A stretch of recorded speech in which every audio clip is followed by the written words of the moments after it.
रात के टाइम किसी भी स्ट्रेंजर की हेल्प मत करना। एक रात को एक फूड डिलीवरी बॉय अपना पार्सल डिलीवर करके अपने घर पे जा रहा था। गाजियाबाद नोएडा के ब्रिज की ये बात है। वहां से एक औरत पास हो रही थी उसके पास से, ठीक है। उसने इससे लिफ्ट मांगी। इसने सोचा कि सुनसान रोड है, एक औरत है, उसकी हेल्प कर देता है। इसने उसको अपने पीछे बिठा लिया। वो जब जा रहे थे तो जो भी ट्रक वगैरह गाड़ी वाले जा रहे हैं वो सब इसको बड़ी अजीब नजर से देख रहे हैं। कुछ बोलने की कोशिश कर रहे हैं लेकिन ये कुछ समझ ही नहीं पा रहा कि क्या बोल रहे हो, ठीक है। और ऐसे लगातार बहुत सारे ट्रक्स वालों गाड़ी वालों ने बोला तो ये कुछ समझ नहीं पा रहा था, इसको थोड़ा अजीब लगा, ठीक है। अब इतने में एक सरदार जी आए, वो ट्रक लेके, उन्होंने कुछ बोलने की कोशिश की, इसने इग्नोर किया, कुछ समझ नहीं आया। लेकिन उस सरदार जी ने क्या किया ना, आगे जाके ट्रक खड़ी कर दी, एक रॉड ली, पाइप लोहे की, ट्रक से उतर के बाहर आए उसके पास, और जैसे ही सरदार जी उसके पास आए, हाथ रखा, वो बंदा वहीं बेहोश हो गया। और जैसे ही थोड़े टाइम बाद जब वो होश में आया, वो हॉस्पिटल में था। हॉस्पिटल में जगने के बाद उसने नोटिस किया उसको कंधे में बहुत जोर से दर्द हो रहा था और पूरी पट्टी बंधी हुई थी। और जब सरदार जी से उसने पूछा कि ये क्या हुआ, तो सरदार जी ने कहा कि तेरे पीछे जो औरत बैठी हुई थी, जो लेडी बैठी हुई थी, वो तेरा कंधा लिटरली खा रही थी। और ये सब ट्रक वाले तुझे बताना चाह रहे थे बट तो उसके वश में था, तो तुझे बिल्कुल। एक फैक्ट बताता हूँ, बिल्कुल सिंपल सा है, लेकिन आपने कभी ना कभी तो ये जरूर फील किया होगा। तो कभी कभी सपनों में हमको कुछ ऐसे चेहरे दिखते हैं जो कि हमने कभी रियल लाइफ में नहीं देखे होते हैं। लेकिन ये पॉसिबल कैसे हो सकता है? क्योंकि जो हमारा ब्रेन है वो सपने में नए चेहरे क्रिएट नहीं कर सकता है। पैरानॉर्मल एक्सपर्ट्स का कहना है कि अगर आप सपने में अनफेमिलियर फेसेस देख रहे हो तो वो एक गोस्ट है जो कि आपको सोते हुए देख रहा है। किसी मरे हुए इंसान का बर्थडे सेलिब्रेट मत करना, वरना तुम्हारे साथ कुछ ऐसा भी हो सकता है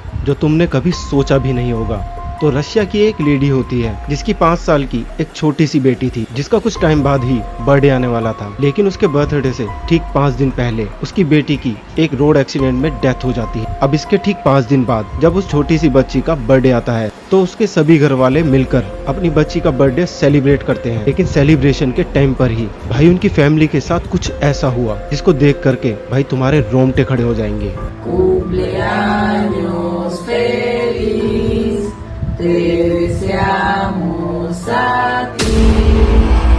सोच रहे हो कि रात को हॉस्पिटल में अकेले रुको, कभी ये गलती मत करना। 2008 में एक्चुअली ऐसा किस्सा हुआ जो मैं आपको बताने वाला हूँ और एकदम रियल स्टोरी है। एक डॉक्टर अपने क्लाइंट पे वर्क कर रहा था जो कि डेड हो चुकी थी, मर चुकी थी। और जो लोग मर जाते हैं उस हॉस्पिटल में ऐसा था कि वहाँ पे रेड कलर का बैंड बांध देते हैं उनके हाथ में, ताकि भी पता चल जाए मर गया, इस पे ज्यादा सर्जरी वगैरह ना करे कोई डॉक्टर आके। वो सब कर के वो डॉक्टर गया लिफ्ट के पास में जाने के लिए, तो वहाँ पे एक लड़की खड़ी हुई थी, ठीक है। वो लड़की उससे बातें कर रही थी, काफी टाइम हुआ। फिर वो नीचे गई लिफ्ट, नीचे जाके एक फ्लोर पे लिफ्ट रुकी। फ्लोर के सामने एक लड़की खड़ी हुई थी। अब वो लिफ्ट के अंदर आने के लिए बोल रही थी, लेकिन डॉक्टर ने बहुत रूडली उससे बिहेव किया और बोला कि चल जाए यहाँ से करके भगा दिया और चली गया। तो दूसरी जो लड़की थी जो उससे बात करी थी लिफ्ट में खड़ी हुई, उसने बोला कि ऐसा क्यों करा, तुमने आने क्यों नहीं दिया उसको लिफ्ट में। तो डॉक्टर ने जो कहा वो सुन के आप शॉक हो जाओगे। डॉक्टर ने कहा कि ये वही लड़की है जिस पर मैं अभी वर्क करके आया हूँ, जो डेड हो चुकी है और उसके हाथ में रेड कलर का बैंड भी है। वो लड़की सुन के एकदम चुप हो गई और सामने देख के एक स्माइल दी और अपना हाथ ऊपर किया और उसके हाथ में भी रेड बैंड था। एक ऐसे वीडियोस देखे हैं जिन वीडियोस में लड़कियां मेकअप करके डराने की कोशिश करती हैं, लेकिन उन वीडियोस को देखकर डर तो छोड़ो हंसी आ जाती है। लेकिन एक ऐसा वीडियो है जो तुम पूरा अगर देख लो बिना डरे तो मैं ये मान जाऊंगा कि हाँ आप में जिगरा है। वीडियो को देखो।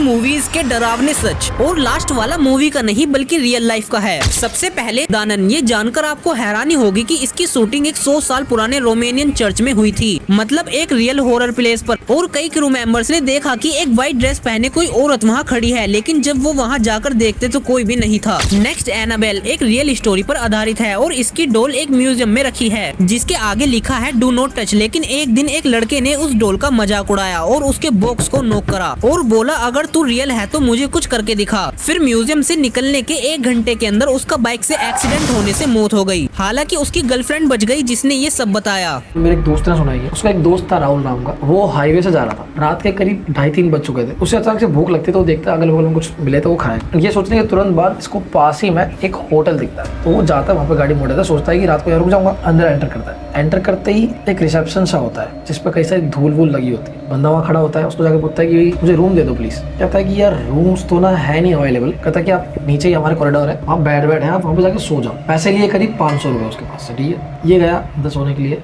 अब बहुत नींद में था ये, जाके देखता है एक बेड पड़ा था सामने और चारों तरफ अजीब सी पेंटिंग्स थी। जिसके अंदर बड़े बड़े मॉन्स्टर्स, अजीब सी शक्ल के पोस्टर्स बड़े बड़े लगे हुए थे, जो एकदम रियलिस्टिक से लग रहे थे। ऐसा लग रहा था कि बस आके खा लेंगे। ये ज्यादा सोचता नहीं है, सीधा जाके सो जाता है। सुबह जैसे ही वो उठता है, उठ के अगल बगल में जैसे देखता है तो पता चलता है कि वो जितने ही पोस्टर्स थे वो सारी खिड़कियां थी, और वहां से जो उसको घूर रहे थे असली में कोई मॉन्स्टर्स थे या फिर ऐसे क्रिएचर थे जिसके बारे में उसे नहीं पता। कि हॉस्टल में रहने वाले 3 दोस्तों की है और उनके साथ जो कुछ भी हुआ उसका मेरे पास प्रूफ भी है, तो इसलिए वीडियो को एंड तक जरूर देखना। तो फ्रांस के एक हॉस्टल में 3 दोस्तों का ग्रुप शिफ्ट होते हैं, लेकिन उनको जो कमरा मिला था उस कमरे के बाथरूम में से रात के टाइम पे किसी की हंसने की आवाज आती है। लेकिन उनको ये लगता है कि ये हंसने की आवाज बगल वाले कमरे से आ रही है, लेकिन फिर ये हंसने वाली आवाज बहुत ही ज्यादा बढ़ जाती है। तो फिर ये लोग एक दिन बगल वाले कमरे में जाकर पूछते हैं, तो वो लोग साफ साफ मना कर देते हैं कि हमारे कमरे से किसी की हंसने की आवाज नहीं आती है। लेकिन फिर उसी रात को उनके बाथरूम में से फिर से वही हंसने की आवाज आती है। तो फिर ये तीनों अपने फोन का कैमरा ऑन कर बाथरूम में देखने के लिए जाते हैं कि आखिर बाथरूम में ऐसा है क्या, और उनको जो दिखता है वो आप खुद देखो।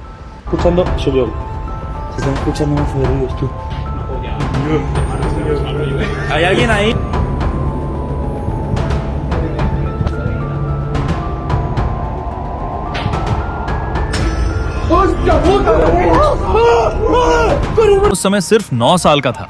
हमारा फ्लैट छठी मंजिल पर बिल्कुल कोने में था। एक दिन दोपहर स्कूल से लौटा और टीवी देख रहा था कि अचानक डोरबेल बजी। मैंने पूछा कौन है, बाहर से आवाज आई। मैं इलेक्ट्रिकल कंपनी से हूँ, मीटर चेक करना है। झरोखे से देखा तो एक साफ सुथरा आदमी खड़ा था, हाथ में कागज और क्लिपबोर्ड। मैं ताला खोलने ही वाला था कि साइड में कुछ चमका। ध्यान से देखा तो कोई दरवाजे के बिल्कुल पास छिपा था और उसके हाथ में कुल्हाड़ी थी। मैं डर के मारे धीरे से अपने कमरे में भागा और दरवाजा बंद कर लिया। घंटी कुछ देर और बजती रही, फिर चुप हो गई। उस दिन से मैंने सीखा, हर दस्तक पर भरोसा नहीं करना चाहिए। एक रोड साइड सीसीटीवी फुटेज में कुछ ऐसा कैप्चर हुआ जिसे यकीन करना नामुमकिन है। एक लड़की रोड पर अकेले जा रही थी एंड उसके पीछे एक लड़का उसे रॉब करने की कोशिश करता है, और तभी उस लड़की के अंदर का वैनम बाहर आ जाता है। भाई ये कैसे पॉसिबल है? वीडियो देखो।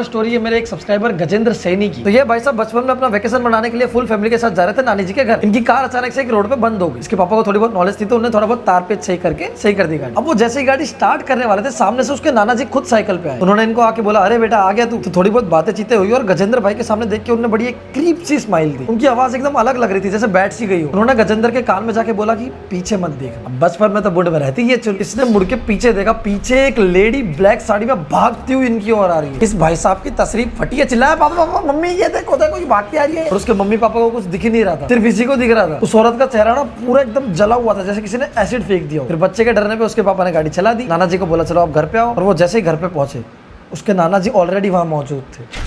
तो उन्होंने सब कुछ डिस्क्राइब किया, बताया क्या क्या हुआ। तो पता चला कि उस रास्ते पे छलावा होता है। और अगर आप चाहते हैं कि आपके साथ छलावा ना हो तो सीएम इज़ ऑन के चैनल को सब्सक्राइब कर दो।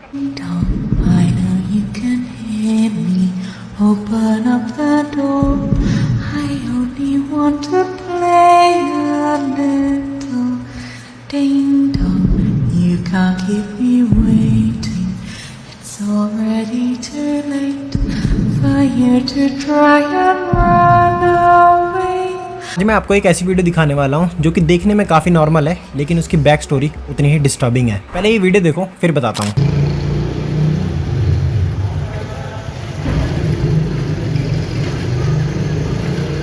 क्या कह रहे हो? इसमें तो सिर्फ एक आंटी कपड़े धो रही हैं। अबे सालो, पहले इसकी बैक स्टोरी तो सुन लो, पहले ही जज कर लेते हो यार। ये वीडियो देहरादून की है और ये वीडियो मैंने खुद रिकॉर्ड करी है। तो इसमें जो आंटी कपड़े धो रही हैं वो आप मानोगे नहीं, वो पिछले 1 घंटे से लगातार उसी सेम कपड़े को नॉन स्टॉप धोई जा रही हैं। इतना स्टैमिना कहाँ से आता है यार? थोड़ी देर पहले ये कपड़े धोते धोते बहुत तेज़ रो रही थी और एकदम से हंसने लग जाती है। ऐसा लग रहा था कि इनकी बॉडी को कोई और ही कंट्रोल कर रहा है। अजीब है यार, कैसा भूत है। जब मैं खुद अपनी आंखों से ये दृश्य देख रहा था तो भाई लिटरली मेरी फटके 4 हो गई थी। और हद तो तब हो गई जब पानी से भरी बाल्टी इस आंटी ने हमारी बिल्डिंग में फेंक दी थी। मैं तुम्हें वो वीडियो दिखाता हूँ जिसमें ये एक आदमी से बाल्टी मांग रही होती है।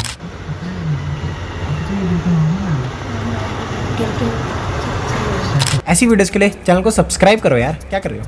तो मेरे कबर्ड के ऊपर एक चुड़ैल है। मैं कबर्ड के अंदर बुक रखने के लिए आया था, पर मैं ऊपर देखता हूँ तो हैरान हो जाता हूँ। तो मैं उसके ऊपर बुक फेंक देता हूँ, वो उसे खा जाती है। वो औरत धीरे धीरे नीचे उतरती है, मैं तो उससे भाग जाता हूँ, गेट बंद कर लेता हूँ, पर वो औरत दूसरी गेट से बाहर निकल जाती है। अब मेरा क्या होगा? मुझे लगता है मैं बचपन में साइको थी, क्योंकि मेरी मॉम बताती है कि अक्सर मैं गार्डन के छोटे कीड़ों के टुकड़े करके मार देती थी और अपनी बहन को कटर से डराती थी। एंड चाकू से तो मुझे बड़ा प्यार था। फिर एक बार मॉम नहाने गई तब मैंने टीवी में डॉक्टर को सर्जरी करते हुए देखा, जिसके बाद चाकू से मैंने अपना पेट चीर लिया। ये देखकर मॉम शॉक हो गई और वो मुझे तुरंत डॉक्टर के पास ले गई। मेरे पेट पर आज भी वो निशान है। एंड कुछ दिनों पहले मुझे एक एल्बम मिली जिसमें मॉम की तस्वीरों से उनकी आंखें गायब थी। तब मॉम ने बताया कि बचपन में जब वो मुझे डांट देती तो मैं गुस्से में उनकी तस्वीरों से उनकी आंखें नोच लेती। और एक बार तो सच में जब वो सो रही थी तो मैं चाकू लेकर उनके पास गई, मगर जब वो हिली डुली तो मैं वापस आ गई। बट अब मैं बड़ी हो गई हूँ एंड साइको तो बिल्कुल नहीं हूँ। ये औरत मुझे बालकनी से घूर रही है, तो मैं अपने कमरे में आ जाता हूँ, पर वो औरत मेरा पीछा नहीं छोड़ रही थी।